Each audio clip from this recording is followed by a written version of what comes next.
Ciao, salve a tutti, come avere il narcisista in tuo potere in amore.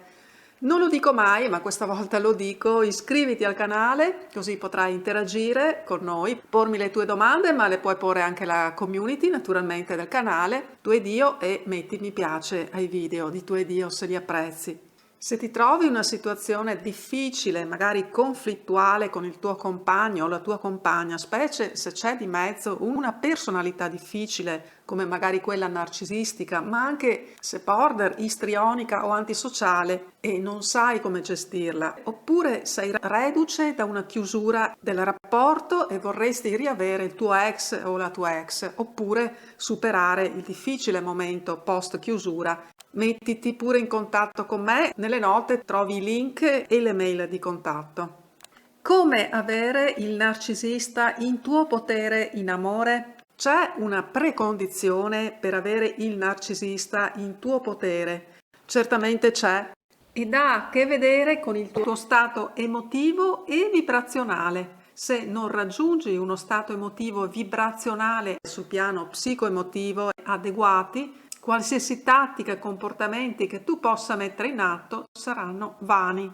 Ed è anche vero che se riesci a sintonizzarti nel giusto stato d'animo e psicoemotivo, questo equivarrà ad avere già di per sé il narcisista in tuo potere, perché quando il narcisista comincia a schiacciarti è proprio quando avverte il tuo calo di energia, la tua sudditanza emotiva nei suoi confronti, che è il momento in cui comincerà a risucchiare la tua energia. Ma finché non sei in suo potere, il potere di fatto ce l'avrai tu. Ti è capitato infatti di avere la sensazione, parliamo della prima fase della relazione con il narcisista, la fase del love bombing, la fase in cui il narcisista deve conquistarti. Non ti sembrava che fosse lui in qualche misura in tuo potere? E quasi quasi ne avevi compassione, perché in qualche modo era veramente in tuo potere. Quindi in fondo non dovresti fare altro che ritornare al livello emotivo e psicologico in cui ti trovavi in quella fase, quando in pratica il narcisista non era ancora tutto l'universo per te, non era una cosa irrinunciabile per te. Puoi concepire il narcisista come rinunciabile? Se puoi far questo, se sei in grado di concepirlo come rinunciabile, allora il narcisista sarà in tuo potere. Quindi il primo e più importante esercizio, ed è un esercizio vero e proprio dal momento che quello stato d'animo non lo vivi più naturalmente e perciò pensa e di a te stessa, lui non è indispensabile, lui non è indispensabile. E se arriverai al punto di sentire veramente, non più quindi solo pensare, ma sentire che tutto sommato puoi benissimo fare a meno di lui, a quel punto sì che ogni tuo atteggiamento, ma proprio ogni tuo atteggiamento andrà bene, sarà efficace, sarà vincente, sortirà l'effetto che tu desideri. E di conseguenza non dovrai accapigliarti a pensare cosa dovresti dire, cosa dovresti fare, cosa non dovresti fare, cosa dovresti dire o non dire. Perché la naturalezza con cui gestirai le diverse situazioni che si presenteranno nel rapporto sarà di per sé vincente. E ripensa quindi, come appunto dicevo, ai primi tempi della relazione, quando ancora non eri coinvolta da lui sul piano affettivo sentimentale. Com'eri? Stavi per caso a fasciarti la testa su come comportarti, cosa dire e cosa non dire, cosa fare e cosa non fare per averlo in tua mano? No, vero? Ecco, e mi riferisco sempre anche al caso che tu abbia a che fare con una narcisista, quindi mi rivolgo a donne e uomini che si trovano ad avere a che fare con situazioni relazionali con personalità narcisistiche, istrioniche, borderline, ma anche con personalità difficili o situazioni relazionali che sono di per sé difficili. Le tattiche sono molte in amore. Puoi vedere le centinaia di video del canale sulla contromanipolazione, e in specifico sulla contromanipolazione del narcisista, ma se non applicherai questa precondizione che riguarda il tuo stato emotivo e vibrazionale, sarà molto molto difficile mettere in pratica tutte le diverse tattiche e strategie. Perché, bene, l'ironia, arma potentissima, sempre efficace, specie con un narcisista, e va bene anche perché serve a te stessa per scaricare la tensione e metterti in una modalità più distensiva.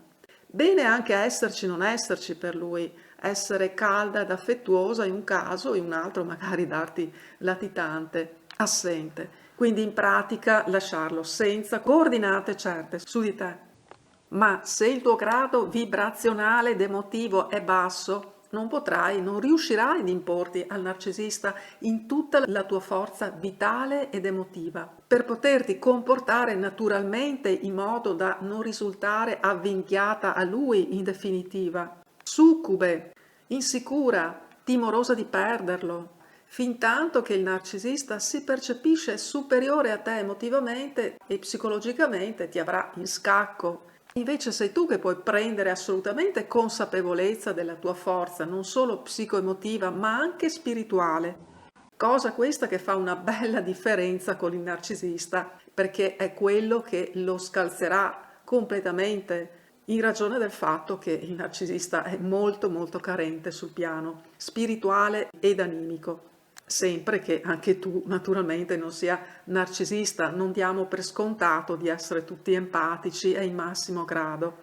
Il narcisismo è un virus, uno dei virus più diffusi attualmente purtroppo, e in certa misura può intaccare le anime più fragili ed incerte. Motivo in più per riguadagnare un'autonomia psicoemotiva ed affettiva.